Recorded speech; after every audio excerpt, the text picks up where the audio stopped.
Assalamualaikum warahmatullahi wabarakatuh. Salam sejahtera untuk kita semua. Perkenalkan, nama saya Aditya Srianto, mahasiswa Magister Manajemen pada Universitas Negeri Jakarta. Pada kesempatan kali ini, saya ingin mempresentasikan hasil penelitian saya atau tesis saya mengenai pengaruh ESG disclosure terhadap kinerja perusahaan dengan CEO tenor sebagai variable moderasi. Pertama-tama, saya ingin memberikan terima kasih terlebih dahulu kepada dosen pembimbing saya, yaitu Prof. Agung Darmon Buhadi, MM PhD, dan Dr. Eti Granawati MSc, telah membimbing saya sehingga penelitian ini dapat selesai. Eh, Mulai dari latar belakang terlebih dahulu, kenapa saya mengambil tema tersebut, yaitu pengungkapan ESG terhadap firm value, karena ESG itu mulai menjadi perhatian utama investor global. Terutama triggernya karena ada perjanjian Paris Agreement yang mengatakan kita akan menuju net zero emission pada 2050. Selain itu juga ada peningkatan publikasi selama 5 tahun terakhir yang meningkat hingga 62%, yaitu penelitian tentang ESG terhadap firm value. Dari data di sebelah kiri ini dapat grafik sebelah kiri dapat kita artikan juga bahwa perkembangan aset under management, yaitu aset yang diinvestasikan pada produk-produk yang ber-ESG di Indonesia, itu telah mengalami kenaikan yang signifikan dari tahun 2014 sampai dengan 2024.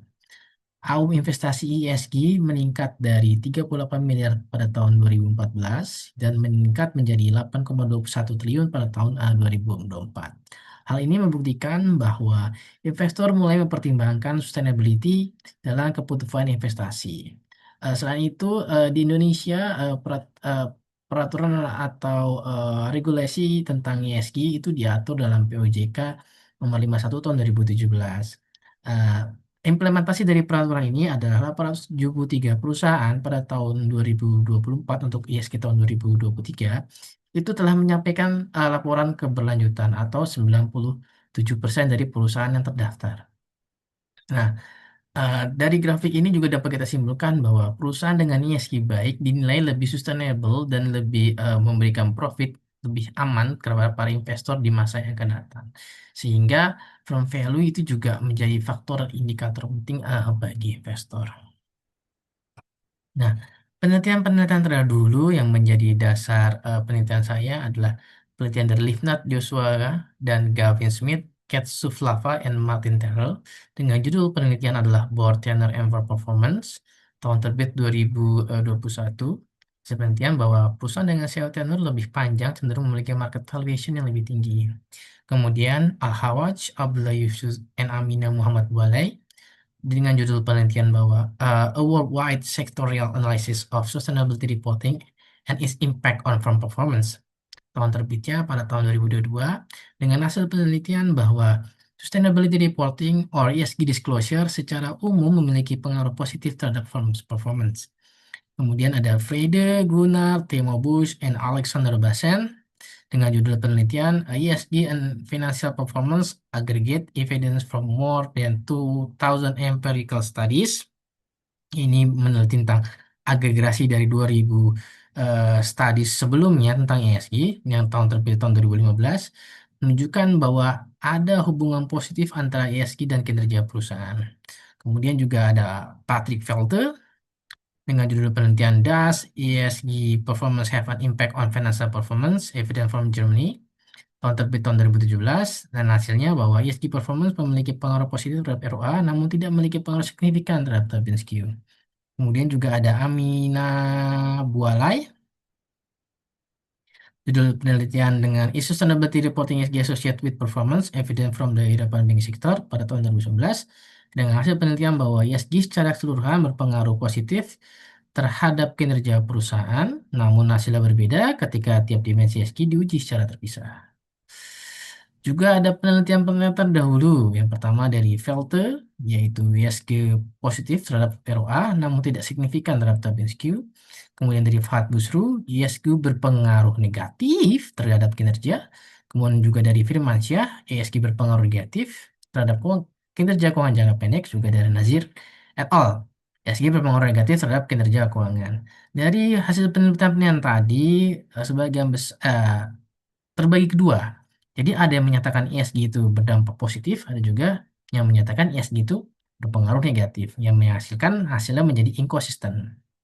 Nah, atas dasar ini saya mempropose bahwa ada kekosongan variabel yang mungkin akan mempengaruhi hubungan antara ESG dan firm value. Dan saya mempropose CEO tenor sebagai variabel moderasi dengan dugaan akan memperkuat hubungan di antara keduanya. Nah, rumusan masalah dari penelitian ini adalah pertama, apakah pengungkapan ESG perusahaan berpengaruh terhadap firm value? Yang kedua, apakah CEO tenor berpengaruh terhadap firm value? Dan yang ketiga, bagaimana dampak moderasi CEO tenor terhadap pengaruh ESG disclosure terhadap firm value? Dengan tujuan untuk menguji pengaruh ESG disclosure terhadap firm value, untuk menguji pengaruh CEO tenor terhadap perusahaan terhadap firm value, kemudian menguji dampak moderasi CO2 terhadap pengaruh ESG dan firm value. Saya harapkan kontribusi penelitian ini akan memberikan kontribusi, yaitu memberikan bukti empiris bahwa ESG terhadap firm value Indonesia mempunyai hubungan yang bisa dibuktikan, kemudian menjelaskan peran CEO terhadap implementasi CSG dan menjadi referensi bagi investor dan manajemen. Nah, landasan teorinya saya menggunakan signaling theory yang diungkap oleh Spencer semester 3 bahwa pengungkapan ESG akan memberikan sinyal positif bagi investor untuk dapat menginvest di dalamnya. Kemudian juga untuk SEO tenor saya menggunakan upper echelon theory, yaitu suatu teori yang asumsi bahwa CEO tenur akan mempengaruhi strategi dan keputusan perusahaan. Variabel penelitian yang saya gunakan, variabel independennya is ESG disclosure, yaitu penelitian ESG yang bersumber dari Bloomberg tahun 2017 sampai 2024. Yang saya gunakan samplingnya adalah perusahaan di Indonesia yang terdaftar di IDX, namun yang memiliki nilai ESG yang tidak putus atau terus terus menerus dari tahun 2017 sampai tahun 2024. Kemudian variabel dependennya yaitu firm's value itu BSQ, market value of firm dibagi total aset. Kemudian variabel durasinya adalah CO tenor dan variabel kontrolnya untuk dapat apa namanya mengatur atau mengontrol sebenarnya adalah leverage. Kemudian size perusahaan, pergantian CEO, COVID-19 dan return on asset. Hasil potensi penilaian yang pertama adalah ESG performance berpengaruh positif terhadap firm value. Dan yang kedua adalah CO tenor memoderasi pengaruh ESG terhadap firm value. Metode penelitian yang saya gunakan adalah populasinya perusahaan yang terdaftar atau terlisted di Bursa Efek Indonesia tahun 2017 sampai 2004 dan memiliki nilai Bloomberg Scores yang terus-terus menerus sepanjang tahun dari tahun 2017 sampai 2024. Kemudian metode analisisnya adalah statistik deskriptif dan kemudian akan juga dilakukan regresi data panel. Kemudian software yang digunakan adalah Evius 12. Untuk memilih data panel, estimasi data panel yang pas, saya akan menggunakan melakukan tes uji Chow, uji Hausman, dan Langgage multiplier. Uji Chow dilakukan untuk memilih apakah common effect model lebih baik atau fixed effect model. Kemudian, jika hasilnya memilih salah satu fixed effect model, maka akan dilakukan uji Hausman. Apakah di sini adalah fixed effect model akan diuji berbanding dengan random effect model atau RAM. Nah, jika yang terpilih adalah random effect model, maka akan dilakukan uji tambahan yaitu Lagrange multiplier, yaitu untuk memilih antara random effect model dan common effect model.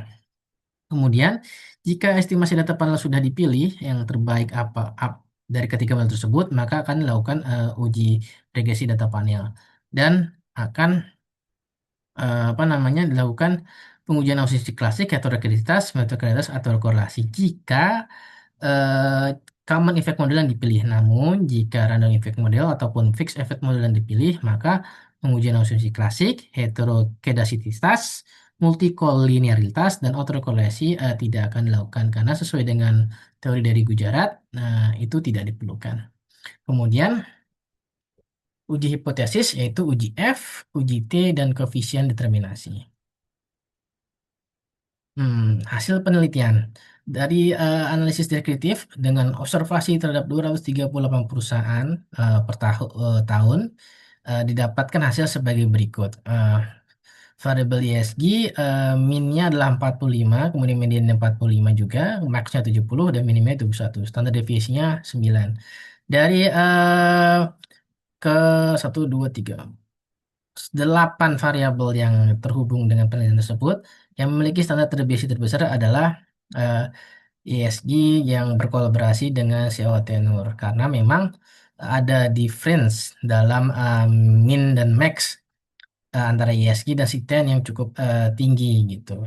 Dan kemudian dikalikan dalam variabel ESG dan Ctens. Namun secara umum data plan ini menunjukkan adanya heterogenitas karakteristik antara perusahaan yang menjadi sampel. Variasi tersebut lihat dari perbedaan tingkat pengungkapan ESG, nilai perusahaan, masa jabatan CEO, struktur pendanaan, ukuran perusahaan, maupun tingkat profitabilitas. Karakteristik data yang heterogen tersebut mendukung penggunaan metode regresi data panel karena mampu mengungkapkan perbedaan karakteristik antar perusahaan maupun perubahan karakteristik perusahaan dari waktu ke waktu selama periode penelitian. Kemudian dilakukan uji pemilihan data panel, estimasi data panel terlebih dahulu sebelum melakukan analisis regresi data panel. Yang pertama, uji Chow. Uji Chow adalah untuk memilih antara model FEM atau CEM yang akan lebih baik untuk melakukan uji. Nah, dari hasil uji Chow ini, terlihat di sini adalah probabilitasnya adalah 0 dan 0. Yang ini menandakan bahwa model FEM yang akan dipilih atau model FEM yang lebih baik. Kemudian lakukan uji kedua itu uji Osman. Di sini juga dilakukan bahwa probabilitasnya ada 0,0158 yang menandakan bahwa jika probabilitasnya di atas 0,05 maka FEM lah yang terbaik. Nah, kedua uji ini tersebut memastikan bahwa metode FEM adalah model yang terbaik untuk melaksanakan pengujian, maka tidak perlu dilakukan uji Langgaraga multiplier. Dan karena juga metode FEM yang terpilih, maka pengujian asumsi klasik seperti multikolinearitas, autokorelasi, dan heterokedasitas tidak menjadi keharusan. Hal ini disebabkan oleh karakteristik fixed effect model itu sendiri yang merupakan salah satu metode estimasi data panel yang dirancang untuk mengatasi heterogenitas individu yang tidak dapat diamati. Unobserved heterogeneity melalui pengungkapan efek tetap fixed effect pada masing-masing unit cross section. Kemudian hasil analisis regresi menggunakan FEM tadi. Yang pertama pengujian hipotesisnya kita akan melihat hasil dari uji T. Hasil pengujian hipotesis pada tabel 4PA menunjukkan bahwa variabel skor ESG di sini di bawah itu memiliki koefisien sebesar minus 0,079 dengan nilai probabilitas 0,076 sehingga berpengaruh negatif signifikan terhadap kinerja perusahaan. Hal ini menunjukkan bahwa peningkatan skor ESG pada periode pengamatan justru diikuti dengan penurunan kinerja perusahaan. Teman tersebut dapat dijelaskan bahwa implementasi ESG seringkali membutuhkan investasi yang cukup besar pada tahap awal sehingga manfaat ekonominya belum sepenuhnya tercermin dalam perusahaan sehingga H1 ditolak. Kemudian juga pengujian hipotesis yang kedua bahwa di sini variabel interaksi antara ESG dan CO tenor memiliki nilai probabilitas 0,166 ini lebih besar dari 0,05 yang kita tetapkan alfanya 0,05. Hasil ini menunjukkan bahwa CO tenor tidak terbukti memoderasi hubungan antara skor ESG dan kinerja perusahaan. Dengan demikian, lama jabatan CEO belum mampu memperkuat atau memperlemah pengaruh ESG terhadap kinerja perusahaan. Dengan demikian H2 juga ditolak. Ini juga pengaruh ESG disclosure tadi terhadap kinerja perusahaan dan artinya bahwa tidak sejalan dengan signaling teori itu sendiri yang diungkapkan oleh Spence yang berargumen bahwa pengungkapan ESG yang baik akan memberikan sinyal positif kepada investor mengenai komitmen perusahaan terhadap keberlanjutan sehingga dapat meningkatkan kepercayaan investor, reputasi perusahaan dan pada akhirnya kinerja perusahaan. Hasil ini memperkuat penelitian sebelumnya mempertanyakan pengaruh positif dari pengungkapan ESG terhadap kinerja perusahaan. Hal ini juga dapat disebabkan karena penerapan populasi ESG seringkali memerlukan investasi tambahan yang signifikan. Biaya-biaya ini dapat mengurangi profitabilitas perusahaan dalam jangka pendek, terutama di sektor yang sudah mengalami tekanan besar dalam hal pembiayaan proyek jangka panjang. Dampaknya, pasar mungkin memandang pengurangan ESG sebagai beban tambahan daripada peluang strategis, sehingga kinerja perusahaan menjadi turun meskipun ada komitmen terhadap keberlanjutan. Kemudian hasil kedua, SEO tenor moderasi hubungan pengungkapan ESG terhadap kinerja perusahaan. SEO tenor belum mampu moderasi pengaruh pengungkapan ESG karena di sini adalah nilainya lebih besar dari 0,05. Di sini nilainya 0,167. Sehingga Masa jabatan yang panjang memang dapat memberi stabilitas dan pengalaman, namun juga dapat menimbulkan risiko strategic rigidity, resistensi terhadap perubahan, dan kecenderungan mempertahankan pola lama. Kemungkinan terjadinya penurunan inovasi atau adaptabilitas tinggi karena CEO yang terlalu lama menjabat mungkin menjadi terlalu nyaman dengan status quo dan kurang responsif terhadap perubahan pasar. Simpulan. Yang pertama adalah pengungkapan ESG memiliki pengaruh yang negatif dan signifikan terhadap kinerja perusahaan. Hal ini menunjukkan bahwa meskipun ESG bertujuan untuk meningkatkan keberlanjutan dan reputasi perusahaan, namun seringkali membawa beban yang juga signifikan. Nah, tersebut terutama dalam implementasi dan pelaporan terkait ESG. Biaya tambahan ini dapat mengurangi profitabilitas perusahaan. Kemudian yang kedua, CEO tenor tidak mampu moderasi pengaruh penggunaan ESG terhadap nilai perusahaan. Dengan demikian, lamanya masa jabat CEO tidak memperkuat maupun memperlemah hubungan antara pengungkapan ESG dan nilai perusahaan. Temuan ini mendasarkan bahwa aktivitas pengungkapan ESG dalam menciptakan nilai perusahaan tidak tergantung pada panjang dan pendeknya jabatan CEO yang memimpin perusahaan. Dan yang ketiga, temuan ini juga dapat menjelaskan bahwa konsep managerial enhancement yang merupakan pengembangan dari upper echelon teknologi, yaitu masa jabatan CEO yang terlalu panjang berpotensi menimbulkan kecenderungan mempertahankan pola pengambilan keputusan yang telah mapan sehingga mengurangi fleksibilitas perusahaan dalam merespon perubahan lingkungan dan tuntutan keberlangsungan yang berkembang dalam kondisi tersebut. Pengalaman diperoleh pada masa jabatan yang panjang tidak selalu menghasilkan keputusan yang lebih efektif dalam meningkatkan manfaat ekonomi dan implementasi ESG. Implikasinya bagi akademisi, penelitian ini akan memberikan kontribusi empiris yang terkait literatur mengenai pengaruh pengungkapan ESG terhadap kinerja perusahaan, khususnya bagi perusahaan di Indonesia. Dengan menyertakan variabel CO tenor sebagai moderator, penelitian ini mengisi gap dalam penelitian sebelumnya yang menunjukkan hasil tidak konsisten terkait hubungan antara ungkapan ESG dan kinerja perusahaan. Temuan ini dapat menjadi dasar untuk studi lanjutan yang mengeksplorasi pengaruh variabel moderasi lainnya atau penerapan teori April dalam konteks yang lebih luas. Kemudian bagi praktisi, penelitian ini memberikan wawasan praktis bagi pemimpin perusahaan, khususnya CEO, tentang pentingnya pengungkapan ESG dan pengelolaannya dalam meningkatkan kinerja perusahaan. Stabilitas dan pengalaman CEO menjadi faktor kunci dalam membuatkan pengungkapan ESG sebagai alat strategis. Para praktisi dapat menggunakan temuan ini untuk mengembangkan kebijakan keberlanjutan yang lebih efektif dan selaras dengan strategi bisnis jangka panjang. Bagi perusahaan, hasil penelitian ini dapat menjadi panduan bagi perusahaan untuk lebih strategis dan mengimplementasikan kebijakan ESG.